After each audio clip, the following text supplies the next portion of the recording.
Ju përshëndes gjithëve, ndodhem në fshatin Borizan.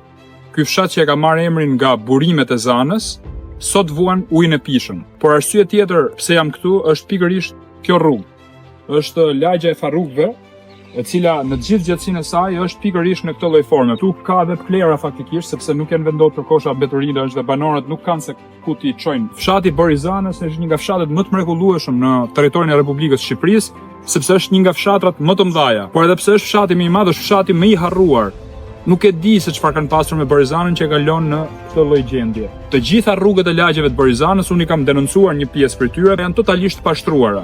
Banorët më thonë që fëmijët e kanë shumë të vështirë. Një fëmijë i duhet që të zbresë në këmbë nga shtëpia sipër për me dalë rrugë kryesore, për me marrë fugonat e linjës që të shkojnë në shkollë, në gjimnazin e Fushkrujës apo në shkollën e Borizanës këtu. Vështirësitë janë të mëdha dhe pastaj kërkojmë arsyet e shpopullimit. Arsyeja e shpopullimit është edhe mbyllja e shkolle, është edhe mungesa e infrastrukturës, është edhe mungesa ujit pishëm. Burimet e Zanës apo ndryshe Borizana sot e ka ujin e turbulluar. Pa diskutim që ky fshat me këtë pamje të madhështore pas shpinës time vuan sot dhe kërthet pikërisht për infrastrukturë. Është shumë e rëndësishme që gjërat ndryshojnë dhe ne do marrim zotime konkrete.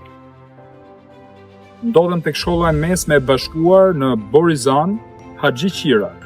Është një shkollë e cila gjatë viteve ka mbajtur peshën e kohës dhe ka nxjerrë shumë emra të rëndësishëm. Ndërkohë sot banorët më thonë që në vitin e parë ka 2 klasa, në vitin e dytë ka 1 klasë dhe në vitin e tretë ka 2 klasa. Problemi është se sa nxënës kanë këto klasa. Në raport me vitet e kaluara është përgjysmuar numri i nxënësve dhe në rast se do vazhdohet me këtë ritëm, atëherë kjo shkollë shumë shpejt edhe mund të mbyllet.